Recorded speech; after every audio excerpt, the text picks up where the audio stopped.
24. 와! 아 진짜 심각하다. 아니 미친 거 아니야 이거 진짜. 아니야 씨발 이씨.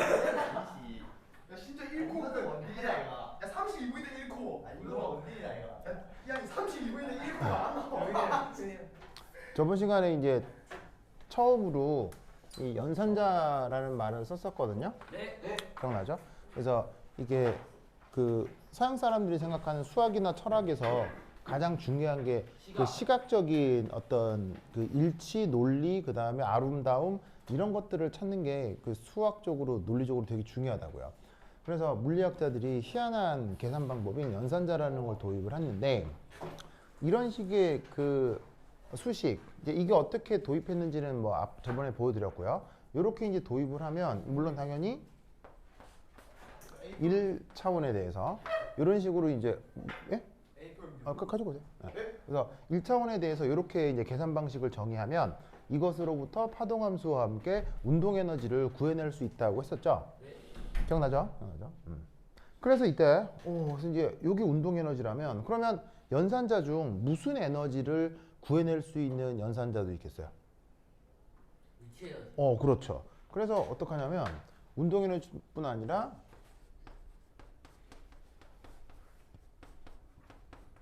위치 에너지 연산자도 있을 수 있겠구나 라고 생각할 수가 있는 거예요. 그죠? 네. 그죠? 그래서 그 위치 에너지 연산자를 이제 보통 어떻게 표현하냐면 이렇게 표현해요. 예를 들면 이제 이런 거죠.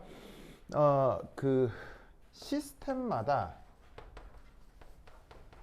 이 위치 에너지 연산자는 좀 다를 수 있습니다. 자, 왜냐하면 위치 에너지는 표현이 다 똑같아요. 상황마다 달리 나타나요. 고전역학적으로도 다르게 나타나죠. 고전역학적으로도 다르면 양자역학적으로도 무조건 달리 나타나요. 그래서 위치 에너지 연산자는 여기서 한 번에 뭐라고 쓸 수는 없고 상황에 따라 다른데 그래서 이제 그 1차원의 경우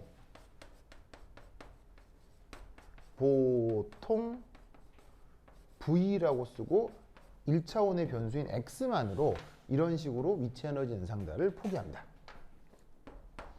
로 표시를 해줘요. 근데 이제 이렇게 쓰면 너무 막연하니까 예를 하나 들면 이런 게 있을 수 있어요. 그래서 예를 들어서 만약에 쿨롱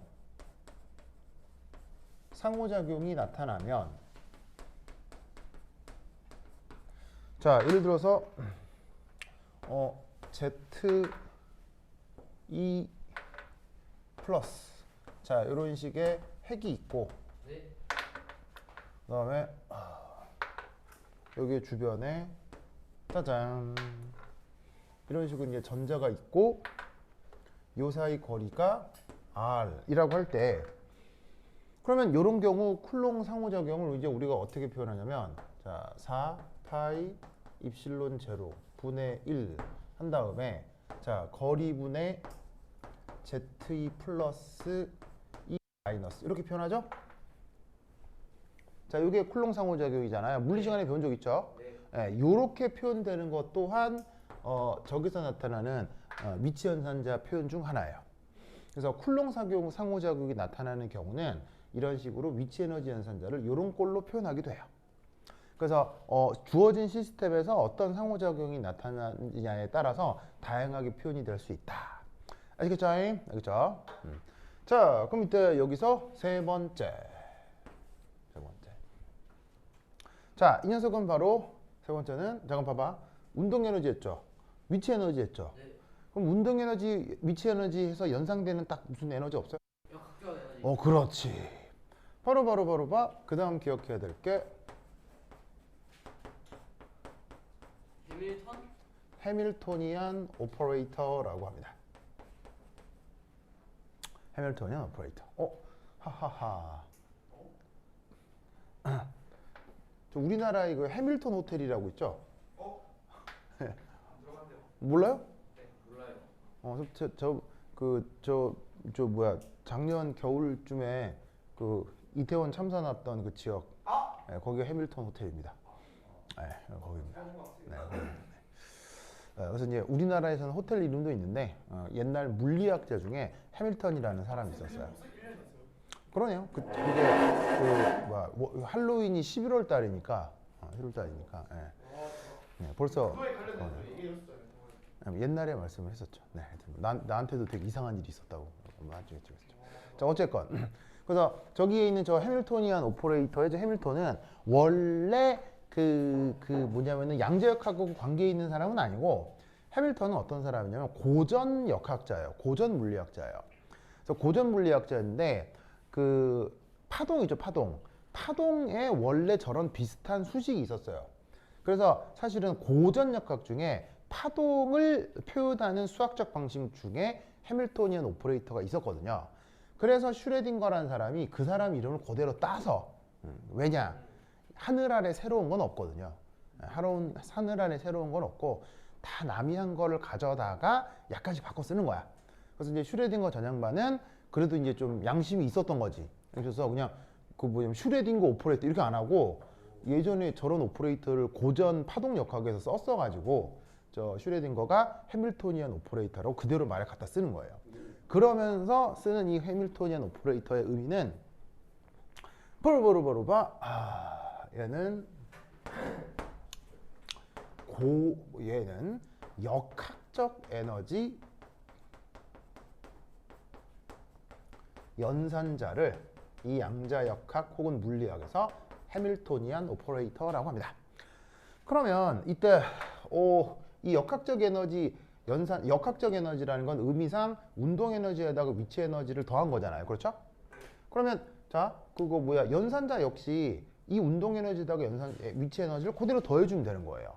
그래서 이때 얘를 어떻게 표현하냐면 자, 해밀토니안이라는 말, 그 앞자리 알파벳 H를 따가지고는 얘를 어떻게 표현하냐면 마이너스 EME H바 제곱 그 다음에 D 제곱 dx 제곱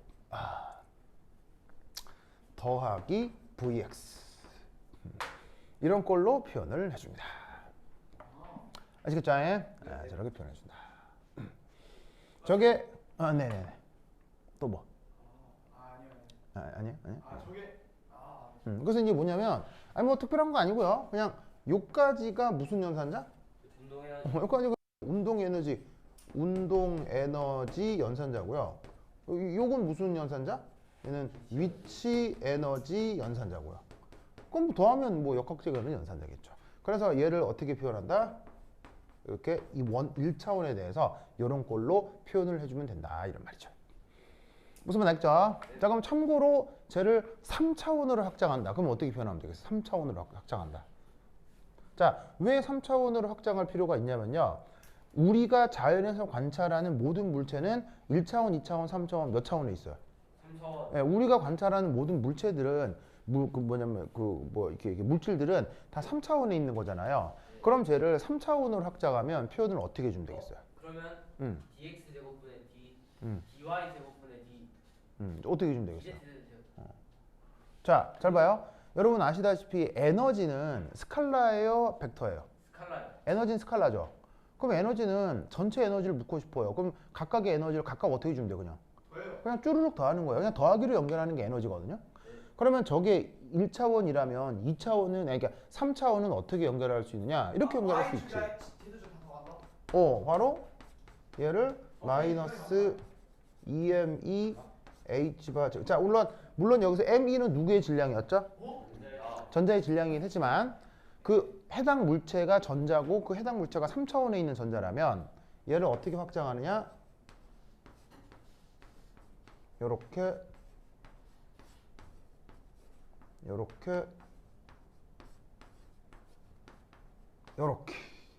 더하기 x, y, z. 네, 저런 식으로 편미분꼴로 표현을 합니다. 자, 왜냐하면 뭐냐면 움직임이라고 하는 속도는 x, y, g의 성분을 가지고 있죠. 그러면 그 x, y, g의 성분과 관련된 그 운동 에너지 각각 있을 거 아니야. x축으로 운동 에너지, y축으로 운동 에너지, z축 운동 에너지 있을 거 아니야. 그럼 전체 운동 에너지는 각 축의 에너지 그냥 어떻게 하라는 얘기예요? 더하면 되는 거야. 난 산술적으로 더하면 된다는 얘기죠. 그래서 어떻게 된다? 어떤 파동함수를 x에 대해서 y에 대해서 각 z에 대해서 각각 운동 에너지 연산을 해서 쭈루룩 더해주면 된다는 얘기예요. 다만 이제 변수가 여러 개, 변수가 이제 한 개가 아니라 여러 개가 되죠. 변수가 여러 개일 경우는 그냥 미분이 아니라 또 편미분이라고 하는 독특한 테크닉을 쓰는데 뭐 글쎄 뭐 당장 이 분야에서 여러분들이 실제로 편미분을 직접 할 일은 없으니까 그냥 표현이 이런 정도다라고만 알아두시면 돼요. 자, 그런데 위치 에너지는 아까 뭐라고 그랬어요? 시스템마다 다르다고 했죠. 네. 그러면 1차원에서의 위치 에너지와 3차원의 위치 에너지가 같겠어요? 다를 수도 있겠어요. 다를 수도 있기 때문에 변수만 그냥 일반적으로 늘려주시면 되는 거예요. 이게 수학적으로 어떤 꼴인지는 당장 알 수는 없어요. 그렇죠? 그래서 이렇게 표현되는 게 바로 해밀토니안 오퍼레이터다. 그냥 VX밖에 없어요. 이게 일반적으로 그렇게 표현을 하는데 이제 뒤에 이제 가면은 3차원적으로 나중에 이렇게 표현하는 방정식을 만날 수 있어요. 근데 이제 만나기만 할 뿐이고요. 얘를 가지고 구체적으로 계산하는 건 안 해도 돼요. 그냥 저런가 보다라고만 짐작할 수 있으면 됩니다. 자, 여기서 됐죠? 네. 자, 그런 다음 이제 저 슈레딩거라는 사람의 3, 그 유명한 방정식.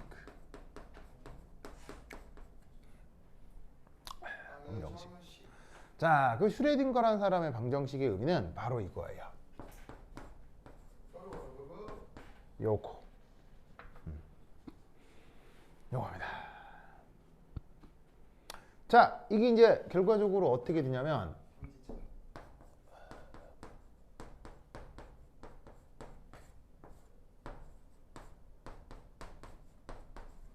짜잔.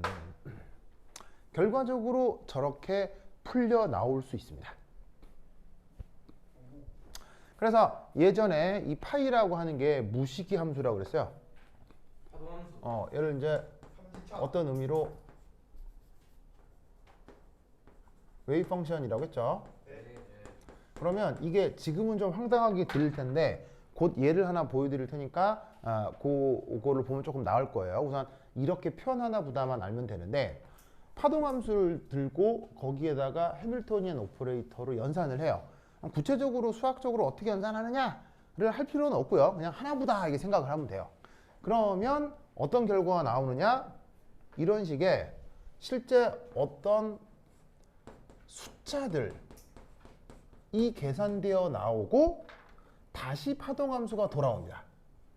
알겠죠? 그러면 그 숫자들로 표현되는 앞에 붙어있는 이 숫자들 중 어떤 부분은 운동 에너지일 거고요.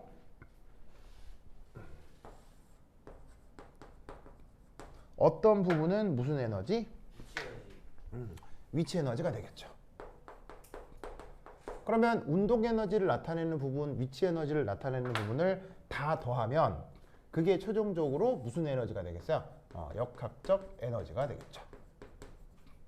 그래서 어떻게 되냐면 해밀토니안 오퍼레이터에다가 파동함수를 연결을 지으면 역학적 에너지라는 상수가 나오고 여기 이제 뭐가 나온다? 파동함수가 나오는 거예요. 알겠죠? 이게 그 조금 이제 희한한데 이게 이제 혹시 여러분 선형대수 배웠어요? 행렬? 아니요. 행렬 안 했어요? 행렬 안 했어요? 이게 선형대수라고 하는 행렬을 배우면 이게 묘한 이런 계산 결과가 있거든요. 자, 이제 예를 들면 행렬이라고 하는 계산 중에 어떤 방식이 있냐면 뭐 예를 들어 이런 게 있어요. 이게 얘하고 자, 얘를 한번 계산을 해보자. 이거 최종원 쌤이 했었는데. 네, 그래서 이제 이걸 계산하면 이제 어떻게 되느냐? 이 계산하는 방법이 요거 곱하기 더하기 요거 곱하기 더하기 요거 곱하기 요거 곱하기 해서 표현하는 거거든요. 제가 어떻게 하는 거냐면 이게 나중에 수학 시간에 배우세요. 어떻게 하는 거냐면 숫자를 하나 나열한 다음에 3 곱하기 1 한 다음에 더하기 0 곱하기 3 이렇게 연산을 하라는 규칙이에요. 그럼 한번 해볼게요. 3 곱하기 1 더하기 0 곱하기 3 하면 뭐 나와요? 3 나올 거 아니에요, 그죠? 다시 이제 이 2는 3 곱하기 2 더하기 0 곱하기 4 그럼 뭐 나와요? 6. 그다음에 0 곱하기 1 더하기 3 곱하기 3 뭐 나와요? 9. 0 곱하기 2 더하기 3 곱하기 4 12 이렇게 될 거 아니야? 맞죠 맞죠? 네. 그런데 이때 이렇게 해놓고 보면 이게 이렇게 되죠. 무슨 말 알겠어요? 네. 네. 저런 묘한 관계 있게 돼요. 그럼 이때 요런 걸 이제 수학에서 선생님 저 당연한 거 아니에요? 아이겐 매트릭스라고 하고요. 그 다음에 요런 걸 아이겐 매트릭스. 예, 아이겐 밸류라고 해요. 그래서 물론 지금은 굉장히 쉬운 예를 든 거예요. 굉장히 쉬운 예를 든 건데 묘하게도 이 앞에 어떤 특정한 행렬을 딱 연결을 해주면 어떤 특수한 행렬에 대해서 연산을 했을 때 이제 이런 걸 이제 행렬의 곱하기 연산이라고 하는데 이런 걸 했을 때 묘하게도 다시 원래 행렬로 돌아오고 이상한 상수가 툭 튀어나오는 이런 수학의 연산들이 있어요. 무슨 말 알겠죠? 그렇죠? 이런 걸 보고 저기에 있는 저 슈레딩거는 영감을 받은 거예요. 저런 계산을 저런 유형의 계산을 미분 방정식을 통해서 영감을 받은 게 슈레딩거고요. 그리고 이런 계산을 저런 식의 행렬로 통해서 이 영감을 받은 사람이 바로 디락이라는 사람이에요. 네, 디락이라는 프랑스 물리학자인데 슈레딩거는 이런 양자역학을 저렇게 미분 적분이 들어가 있는 이런 식의 이제 미분 방정식으로부터 파동 방정식을 표현을 했다면 이후에 디락이라는 사람은 이 모든 말이 자꾸 생각이 안 나죠. 선생님 저기 잘해요. 이 말이 생각이 안 나. 미분 방정식. 근데 미분 방정식이라는 말이 생각이 안 날까요? 미분 방정식. 근데 더워서 그런가? 더위 먹었나? 귀신의 이름을 생각하지 못해요. 귀신이요? 웬 귀신이요?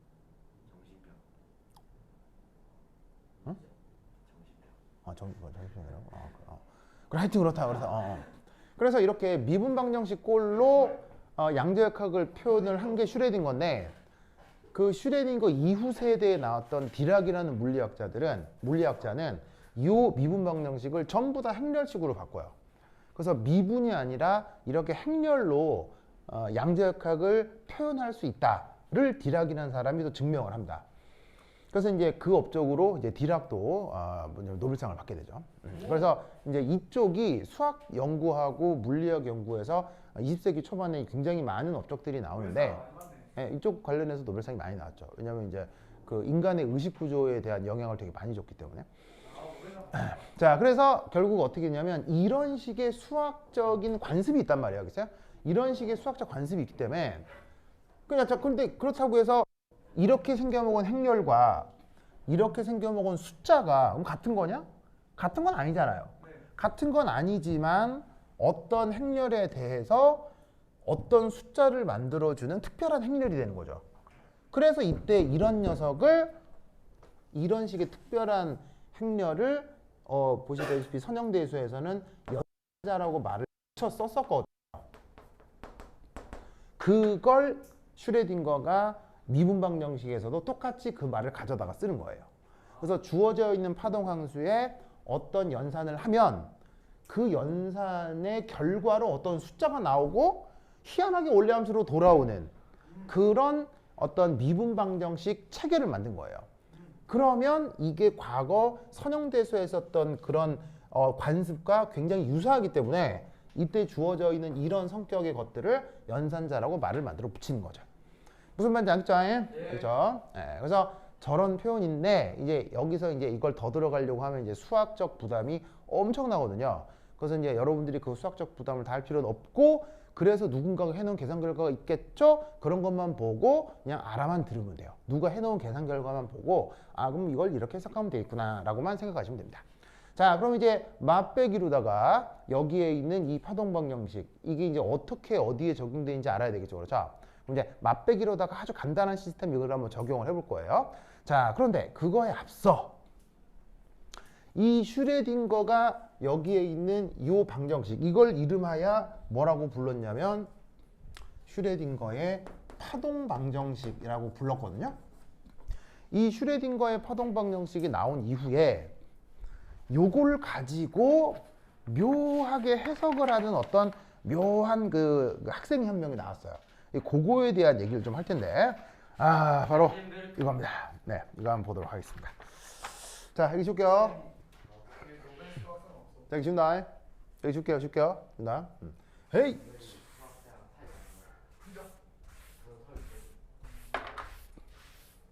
자, 그럼 여기서 이제 또 여러분들 알아야 될 것. 5.2. 자, 파이. 요건 이제 뭐라고 읽는다고 했어요? 파동함수라고 했죠. 자, 그리고 영어로 뭐라고 썼었냐면 웨이브 펑션. 자, 요거의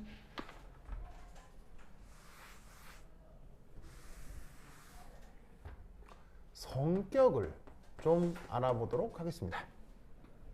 자, 이 파동함수는 어떤 성격을 갖냐면 첫 번째 1 문제 1 얘는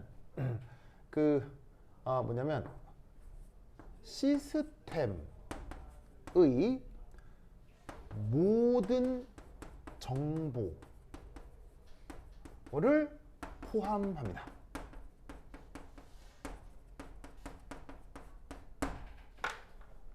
자, 뭐 예를 들어서 뭐 주민등록번호 같은 거라고 봐도 되는데 여러분 주민등록 번호를 보면 거기 여러 가지 정보들이 있죠. 물론 우리가 그거를 다 알 수는 없지만 우선 첫 번째 주민등록번호의 앞에 6자리는 생년월일이고요. 네. 그 다음은 뭐 이렇게 그 다음 뭐더라 성별이 나오고 네. 그리고 그 다음 숫자들도 다 어떤 그 의미가 있대요.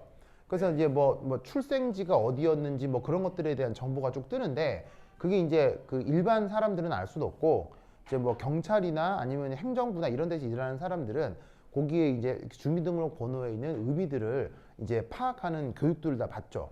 근데 이제 일반인들이 그런 거를 다 알지는 못하지만 어쨌건 그래서 그런 것처럼 주민등록번호 안에 그 주민등록번호를 갖는 사람의 여러 가지 의미가 있듯이 어떤 시스템에 있는 어떤 전자에 해당하는 파동함수는 그 전자의 모든 정보를 가지고 있다라고 생각하는 거예요.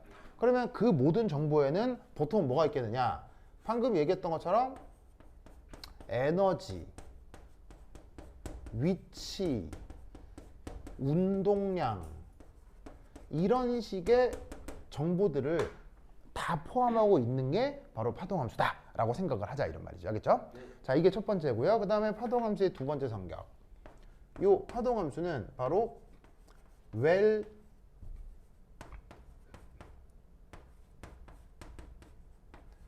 defined function입니다. 자, well defined function 우리말로 어떻게 번역해요? 잘 정의된 함수. 네, 바로 이런 말 들어본 적 있을 텐데요. 잘 정의된 함수란 말 들어본 적 있어요? 아니요. 수학 시간에 선생님들이 쓰시는데. 안 써요. 그래서 잘 정의된 해서 이게 뭐 일상생활에서 쓰는 말 같지만 이건 수학에서 사용하는 전문 용어입니다. 자, 의미는 뭐냐면 자, 잘 정의된 함수라고 하는데 의미는 뭐냐? 바로 무한번 미분 가능한 함수. 요걸 잘 정의된 함수라고 합니다. 자, 그러면 무한번 미분 가능해야 되기 때문에 이놈의 함수는 연속함수겠어요? 불연속함수겠어요? 연속함수겠죠. 알겠죠? 연속함수. 그러면 연속함수면서 계속 미분을 할 수 있는 함수 중에 대표적으로 어떤 함수들이 있어요? 2의 x승. 네, 바로 대표적으로 다항함수가 있겠죠?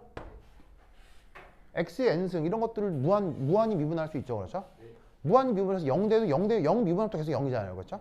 그래서 이런 함수 둘이다. 아니면은 지수 함수들이나 그렇죠? 네. 그 다음에 삼각함수들이나 수학에 이런 함수들이 있단 말이에요. 그래서 이런 것들로 조합이 된 무한번 미분 가능한 함수로 파동함수를 정합니다. 왜냐? 앞으로 하게 될 양자역학적 계산은 계산량이 무지막지하게 많은데 굉장히 계산량도 많고 실제 계산도 복잡해요. 그런데 함수 자체가 지저분하면 그 미분 방정식에 구할 수가 없기 때문에 어쨌건 뭔가 결과를 구해내려면 잘 정의된 함수로 정해놔야 어떻게 해서라도 계산 결과를 얻어낼 수가 있어요. 즉 방정식만 있으면 뭐해? 해를 못 구하는데 그러면 의미가 없잖아. 그럼 어쨌거나 해라도 구하려면 저렇게라도 정의해야 돼요. 알겠죠? 그래서 파동함수는 우선 잘 정의된 함수라 무한번 미분 가능하다. 진짜요? 네, 알겠죠? 이거 꼭 알아두시기 바랍니다. 자, 그 다음 무한번 세 번째. 자, 이 세 번째.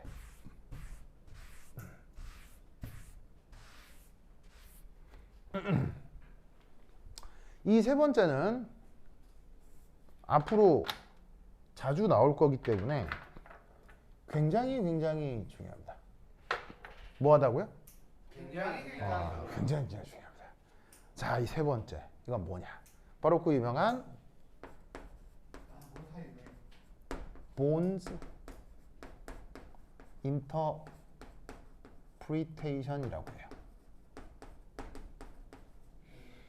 자, 우리말 번역은 뭐냐면, 자, 본은 이건 사람 이름이에요. 그래서 이게 국적이 스위스 사람인지 오스트리아 사람인지 내 기억은 잘 안 나는데, 스위스 사람이다, 스위스 사람. 그건 번드고요. 쟤는 born. 제임스 번드는 B-O-N-D. 쟤는 born. 어? 근데 왜 목소리가 커요?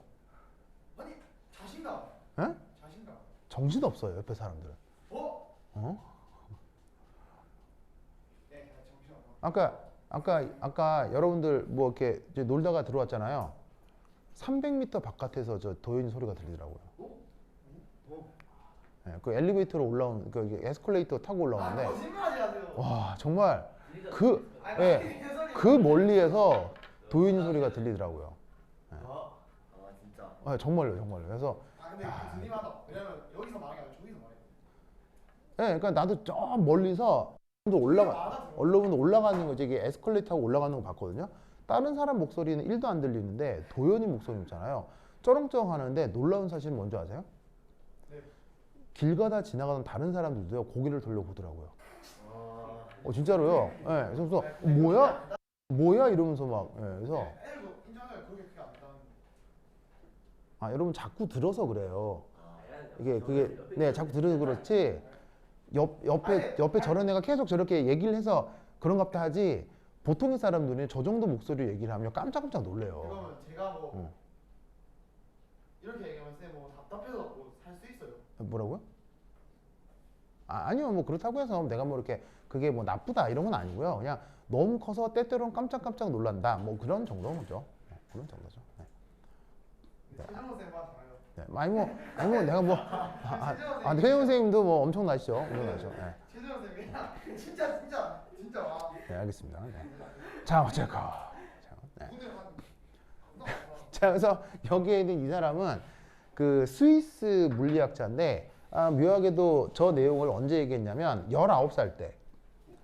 19살 때, 그러니까 여러분 나이 때에 그 뭐냐면 물리학 석사 과정 때 석사학위 논문으로 썼던 내용이에요. 그래서 이제 그거를 이름하여 그 본의 interpretation, 우리말 번역은 해석 이렇게 얘기를 하거든요. 이 본의 이 어떤 해석이라고 하는 이 부분으로 이 본은 노벨상을 탑니다. 다 노벨상. 네, 이것도 그러니까 지금 이 분야는 웬만하면 다 노벨상이에요, 알겠죠? 다 노벨상이야. 자, 그럼 이제 이 본의 해석 이 뭐냐? 지금 하는 얘기 억수로 중요하니까 꼭 기억해야 돼요. 첫 번째 1. 그리고 이걸 알아야 여러분 학교 기출문제를 풀 수가 있어요. 자, 첫 번째는 요거. 요거. 파동함수는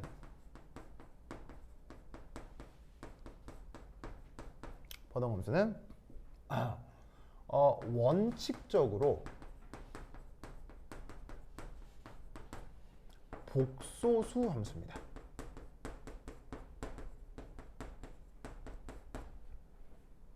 자, 복소수라고 하는 건 실수에 뭔가가 더 포함되어 있다는 얘기죠. 어떤 부분이 포함된다는 얘기예요? 허수 i가 들어간다는 얘기 아시겠죠? 그래서 저 앞으로 우리가 배우게 될 저 파동함수는 실제로는 실수함수가 아니라 복소수 함수입니다. 함수값에 허수가 들어가요. 그죠? 그래서 원칙적으로 복소수 함수 이제 그러니까 그럼 잘 봐. 원칙적으로 복소수 함수니까 우연히 무슨 함수가 될 수도 있겠어. 우연히 실수함수가 될 수도 있겠지. 왜냐하면 실수가 복소수에 포함되니까. 무슨 말인지 알겠죠? 근데 이제 일반적으로 모든 파동함수는 기본적으로 복소수 함수야. 그래서 딱 구해 놓으면 함수값을 딱 뭐게 변수를 넣어서 함수값을 딱 구해 놓으면 그 값이 뭐 a 플러스 bi 이런 걸로 이제 항상 표현이 된다고. 알겠죠? 그래서 복소수 함수여서 그 함수 값에는 물리적 의미가 없습니다. 물리적인 의미가 없습니다. 자, 우리가 물리적 의미가 있다, 물리적 의미가 없다 이런 말들을 쓰는데 여러분 물리적 의미가 뭐예요? 실생활에 일어나는 일. 그 실생활에서 일어나는 모든 일의 공통적 속성을 물리적 의미라고 하는 거겠죠.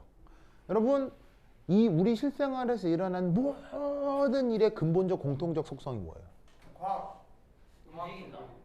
그럼 예를 들면 우리가 얘기하는 자연과학만을 언급하는 게 아니에요. 예술적으로도요.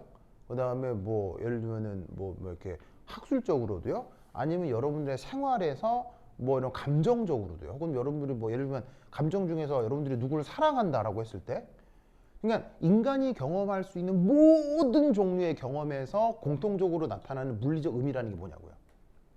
생각. 감정. 그 안에 또 공통적 의미. 자. 네, 그런 모든 걸 포함했을 때 인간이 경험할 수 있는 학술적이건 예술적이건 감정적이건 뭐 정치적이건 모든 경험에서의 공통적 속성,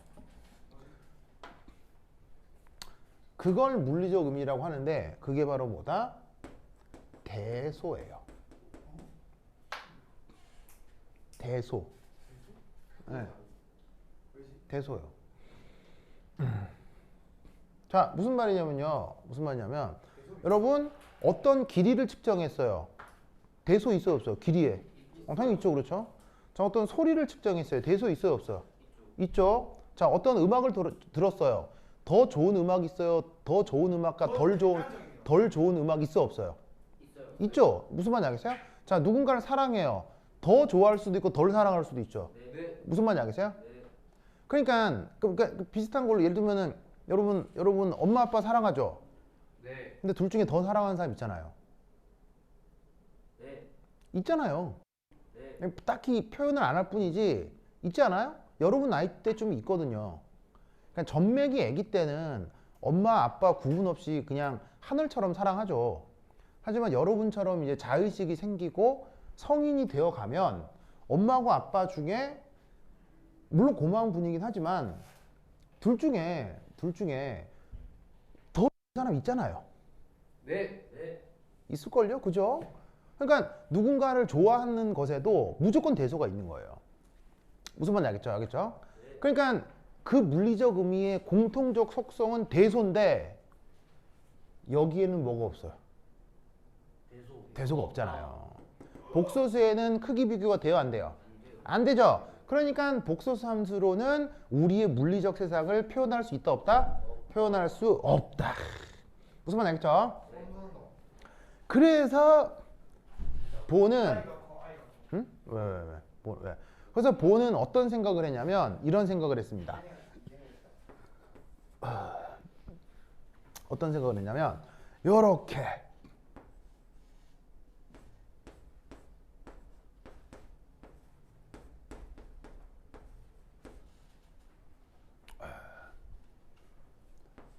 이것을 뭐라고 하냐면 이것을 프로바빌러티 덴서티 펑션으로 정의합니다. 자, 지금부터 이제 영어로 표현되는 단어들이 억수로 많은데 영어도 사실은 같이 기억해 줬으면 좋겠어요. 자, 우리말로 번역을 해볼게요. probability density function. 우리말로 뭐라고 번역하면 되겠어요? 가능한. 확률 분포 함수. density니까 미르도 함수. 알겠죠? 그래서 저 본이라는 사람은 저런 식의 새로운 확률 밀도 함수라고 하는 걸 정의합니다. 자, 저건 무슨 표시냐면요. 자, 혹시 여러분 복소수에 이게 무슨 표시죠? 복소수에 저게 무슨 표시죠? 아, 복소수 아직 안 배웠구나. 켤레. 켤레를 저렇게 위에 백설표를 이렇게. 자, 이게 뭔 말이냐면, 자, 너무 걱정하지 않으셔도 돼요. 실제로 이 계산을 할 일은 없어요. 그냥 저런 의미다라고만 알면 돼. 자, 이게 어떤 거냐면 이겁니다. a 빼기 bi 곱하기 a 플러스 bi 계산하면 어떻게 돼요? A 제곱 더하기 어떻게 되냐면 a 제곱 플러스 b 제곱 이렇게 되죠? 네. 되죠? 이걸 a 플러스 bi의 크기의 제곱이라고 해요. 무슨 말 알겠어요? 이게 복소수의 정의거든요. 자, 얘가 뭐냐면 a 플러스 bi라고 하는 어떤 복소수가 있잖아요. 그 복소수의 크기의 제곱은 어떤 복소수에 그것의 켤레 복소수를 곱한 것으로 표현된단 말이에요. 저런 거 배운 적 있죠? 저기 맞나? 복수 때문에. 무슨 말 알겠죠? 그래서 앞에 있는 요 놈이 어떤 복소수고요. 앞에 있는 이 놈이 요 부호를 바꾼 게 그 켤레 복소수가 된단 말이에요. 그래서 그 켤레 복소수에 어떤 복소수를 곱하면 보시다시피 a제곱 플러스 b제곱이 되면서 오! 그럼 이 부분은 크기니까 실수예요? 실수 아니에요? 실수. 오, 이쪽은 무조건 실수가 돼버리는 거죠. 그래서 복소수의 자체의 물리적 의미는 없지만 복소수의 크기는 모두 다 실수가 되잖아요. 그럼 복소수의 크기가 모두 다 실수가 되니까 그 복소수의 크기에 물리적 의미를 부여해도 된다 이런 말이에요. 크기는 다 대소가 있으니까요. 무슨 말인지 알겠죠? 네. 그래서 걔를 이름하여 저 본이라는 사람은 probability density function이라고 했는데 이걸 슈레딩거는 인정하지 않았어요. 그래서 슈레딩거는 뭔 개소리냐, 뭐 말도 안 되는 소리 하지 마라 라고 해서 끝까지 반대했으나 결국 본은 노벨상을 받아요. 알겠죠? 요걸로 노벨상을 받습니다. 그래서 이 본은 어떤 생각을 했냐면 이런 생각을 합니다. 자, 여기 줄게요. 네. 줄게요. 에이. 여기 그냥 화장실 갔다 와도 돼요. 뭐라고요? 화장실 갔다 와도 돼요. 네. 에이. 자, 빨리 중요한 걸 많이 합시다. 자, 그다음 세 번째. 저희 영상 찍고 있고. 자, 그래서 이 probability density 펑션으로부터 그 뭐냐면은 그거 본은 어떤 생각을 했냐면 이런 생각을 했어요. 적분 인티그럴 저기에 있는 probability density 펑션. 자, probability density 펑션은 뭐를 제곱하는 거예요? 뭘 제곱하는 거예요? 복소수의 크기. 파동함수의 크기를 제곱하는 거예요. 그렇죠? 파동함수의 크기를 제곱하는 거. 얘를 뭐라고 부른다고요? 저걸 뭐라고? 확률 밀도 함수라고 한다고. 그 확률 밀도 함수에 대해서 모든 변수들에 대해, 자, 왜 그냥 모든 변수라고 하냐면 만약에 1차원이면 뭐에 대해서만 적분하면 되겠어요? x에 대해서만 적분하면 되는 거고 2차원이면 x, y에 대해 적분해야 되고요. 3차원이면 x, y, z에 대해서 모두 다 적분을 해야 된다고요. 그런 적분을 이제 우리가 뭐라고 부르냐면 중적분이라고 하거든요. 그래서 중은 거듭 중자예요. 그렇죠? 그래서 변수가 여러 개면 변수 여러 개에 대해서 거듭 적분을 해야 돼요. 그래서 저기다가 그냥 어떤 정해진 변수 x다 y다 쓰질 않고요. 그냥 모든 변수라고 쓴 거예요. 그렇죠? 그 모든 변수에 대해 자, 그러면 적분을 하는 거니까 적분 뭐가 필요해요? 적분에서는 항상 적분 뭐가 필요해요? 적분 변수가 필요해? 적분 그걸 뭐라고? 적분에서는 항상 정적분을 할 때는 적분 뭐가 필요해 항상? 구간. 적분 구간이 필요하죠. 그러면 그 구간을 경계로 잡는 거예요. 그래서 경계 1, 경계 2. 왜? 시연 왜요? 도훈이가 또 괴롭히고 갔어요? 네. 왜요? 모르겠어요. 진짜로? 했어요. 어떻게 괴롭혔어요? 저 막 쳤어요. 막 쓰다듬었어요? 네? 쓰다듬었어요? 도현이가 엉덩이로 시연이 얼굴 아니 뭐 머리를 뭐? 아, 맞아요. 뭐 머리를 만졌다고요? 네 엉덩이로. 엉덩이로 머리를 만졌다고요? 네, 그렇겠어요. 엉덩이로 이렇게 머리를 이렇게 만졌다고요? 네. 아니야. 어려워요. 정말요? 저희 좋아한다고. 아니 애초에 키가 뭔 키가 엉덩이 되게 쓰가 없는데. 뭔? 폴짝 뛰었겠죠 뭐. 아니 소리가 들렸겠죠. 어? 폴짝 뛰었겠죠. 소리가 들렸겠죠. 알겠습니다. 우리 성적 수치심을 느꼈나요? 당연하죠. 이거 고소해야 되는 거 아니에요? 아, 진짜. 네. 시연이 존재 자체가 안 되겠다. 네, 이거 고소해야 될 것 같아요. 알겠습니다. 자, 그래서 저런 식의 계산 표현. 자, 보세요. 자, 적분 구간은 어떻게 잡냐면 경계 1에서 경계 2로 잡는데, 자, 이게 뭐냐? 봐봐요. 경계 1에서 경계 2라는 게 뭐냐? 자, 어떤 임의의 경계 1, 또 임의의 경계 2라고 할 때, 요 내부에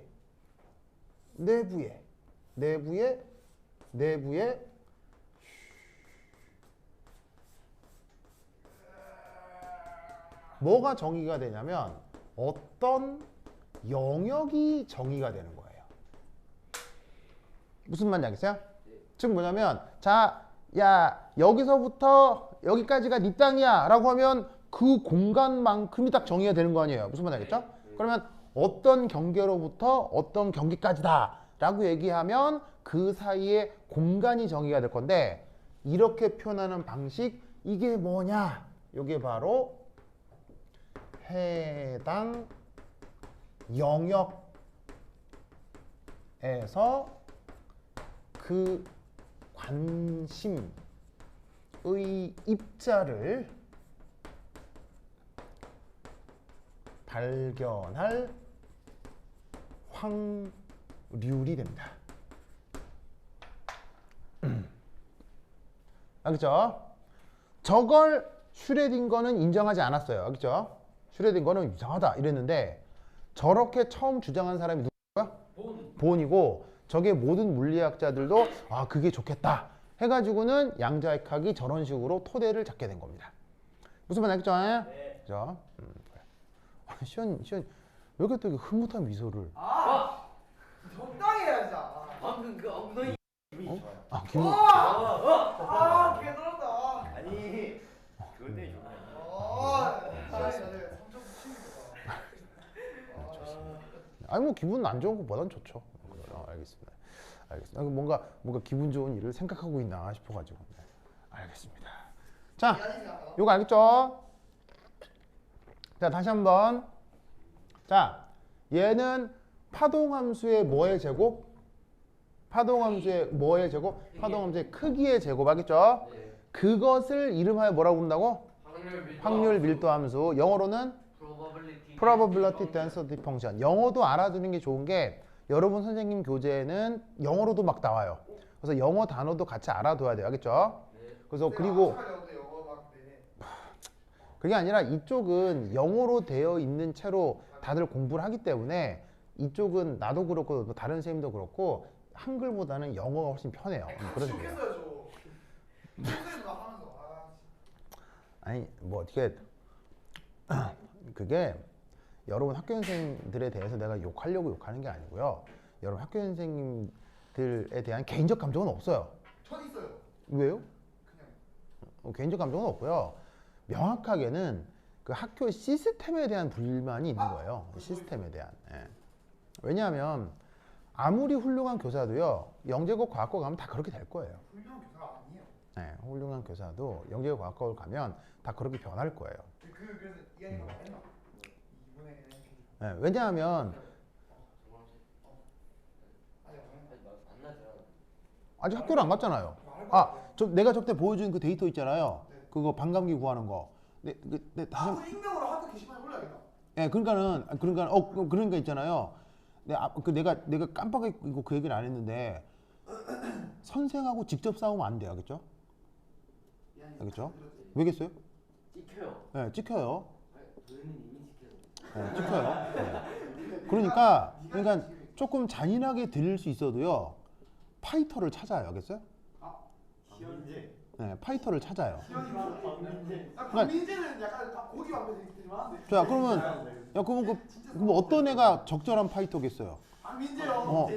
아니면 꼭 누구 어떤 특정 개인을 찍는다기보다는 그걸로 피해본 애 있잖아요.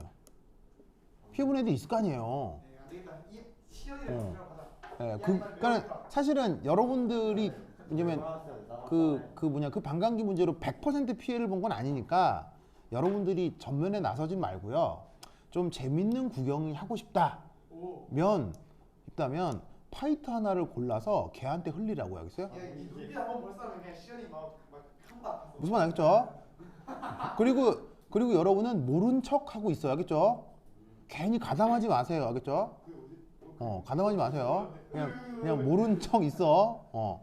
왜냐면 선생 삐지면 약도 없어요, 알겠죠? 근데 그거 해봤자 비 이런 게 안 바뀌어가지고. 그러니까는 그게 좋은 재밌는 구경한다 이렇게 생각하고 그냥 직접 가담하지 말라고. 애를 넣자. 그러니까 그런 적절한 그 애를 그 파이터로 하나 고르라고. 그래갖고 걔한테 보여주라고. 알겠죠? 뭐 하여튼 그렇다. 그래. 아니 그게 있잖아요. 여러분 학교 같은 데쯤 되면 꼭 점수가 아니더라도요. 점수의 문제가 아니라 그런 거에 목맨 애들 있다니까요. 누구예요? 있을 거예요. 박민? 예, 목맨 애들 있을 거예요. 그러니까 그런 애들한테 쓱 흘려요, 알겠어요? 그럼 박민재 있잖아요. 만약에 자기가 그런 쌤이 잘못 매겨서 맞춰서도 싸우러 간다. 걔 성격이면 싸우고 싶어도 간다. 그냥 정보랑 개꿀 싸우고 싶어도 간다. 그러니까 여하튼 알겠죠? 그렇죠? 예, 그래서 하여튼 그렇다. 자, 그래서 요거를 뭐라고 한다? 요거를 그 어떤 영역에서 해당 입자를 발견할 확률이라고 한다. 라는 것을 꼭꼭 기억해 두시기 바랍니다. 알겠죠? 예? 자, 그러면 이때 요 그림만 살짝 지울게요. 전쯤 다 A. 그 다음 네 번째. 자, 여러분이 알아야 될 또 하나의 사실은 우리말로는 노멀리제이션. 아니 우리말이 아니지. 원래 표현으로는 노멀리제이션이라고 하고요. 우리말 번역으로는 정규화라고 합니다. 정규화. 알겠죠? 자, 그러면 이 정규화 이게 뭐냐? 얘는 인티그럴. 자, 파동함수의 크기의 제곱을 뭐라고 했었죠? 확률 밀도라고 함수라고 했죠. 그럼 그게 1차원일 수도 있고 2차원일 수도 있고 3차원일 수도 있는데 그거를 여하튼 모든 변수들에 대해서 적분을 해보자. 알겠죠? 그런데 이때 그 경계 1과 경계 2가 하필로 마이너스 무한대에서 무한대다. 오, 왜 그렇지? 마이너스 무한대에서 무한대다. 라고 해보자 이런 말이야. 알겠어요? 모든 걸 다. 무슨 말 알겠어요? 네. 그러면 이 값은 뭐가 될까요? 그 사실 이 값은 뭐가 될까요? 확률 밀도 함수. 자, 가만히 생각을 해보면 결과를 알 수 있어요. H. 이 값은 뭐가 될까요? 딱 정해진 값이 돼요. 생각해볼 수 있는. 네, 한번 생각해 보세요. 역학적 에너지. 뭐가 될까요? 얘 막 찍지 마. 배워도. 1. 정답! 찍네. 아니 전체 중에서 1입니다. 1입니다. 자, 무슨 말이냐면 어쨌건 이런 식의 적분 계산을 확률을 얘기한다고 했잖아요. 확률 1이라는 게 다른 말로 100%를 뜻하잖아요. 네. 자, 이게 무슨 말이냐면 여기 봐봐. 마이너스 무한대에서 무한대까지. 이게 결국 뭘 얘기하는 거예요? 모든 거 다. 온 우주를 얘기하는 거죠. 네. 자, 무슨 말이냐면 경계에서 어떤 경계까지 영역을 얘기하는 건데 한 경계가 쫙 있고 다른 한 경계는 쫙 있어요. 알겠어요? 그럼 쫙부터 쫙이 딱 더하면 이게 뭐야? 이게 우주지 뭐. 알겠어? 우주. 그럼 이 말이 무슨 말이냐면 모든 우주에서 그 입자를 발견할 확률이에요. 그럼 내가 얘기하고 있는 어떤 입자가 우리 우주 어딘가에 당연히 있어야 되겠어요? 당연히 없어야 되겠어요? 있어요. 당연히 있어야 되겠죠. 당연하다는 확률을 뭐라고 해요? 1. 알겠어요? 뭐만 알겠죠? 네. 알겠죠? 그래서 저런 성격을 뭐냐면 양자역학에서는 노멀리제이션이라고 합니다. 우리말 번역은 뭐라고요? 정규화. 그래서 앞으로 되게 다양한 파동 함수들을 보게 될 거거든요. 뭐 예를 들면 곧 이제 뭐 s 오비탈, p 오비탈, d 오비탈 이런 것들도 만나게 되고 그 다음에 파동 함수 중에 그 분자궤도 함수라고 하는 것들도 만나게 돼요. 뭐 시그마, 파이 뭐 이런 것들도 만나게 되고 혼성 오비탈 뭐 이런 것들도 만나게 되거든요. 그런데 그 모든 것들의 특징은 뭐다? 그것의 크기의 제곱을 저렇게 모든 우주에 대해 접근하면 무조건 뭐가 나온다? 1이 나온다. 알겠죠? 그런 속성을 갖는 게 바로 파동함수다. 무슨 말 알겠죠? 그렇죠? 이 논리를 그 알아두시기 바랍니다. 오케이? 됐다. 자, 그다음. 자, 그다음 할 건 거기 이제 또 그다음 할 거는 그다음 할 거는 네. 그다음 할 거는 한 10분 쉬었다고. 관실 보소. 네, 저 아까 타임이 없어요. 푸던 뭐라고요? 푸던 똑같이 맞췄잖아요. 그래요. 좋아요. 훌륭해.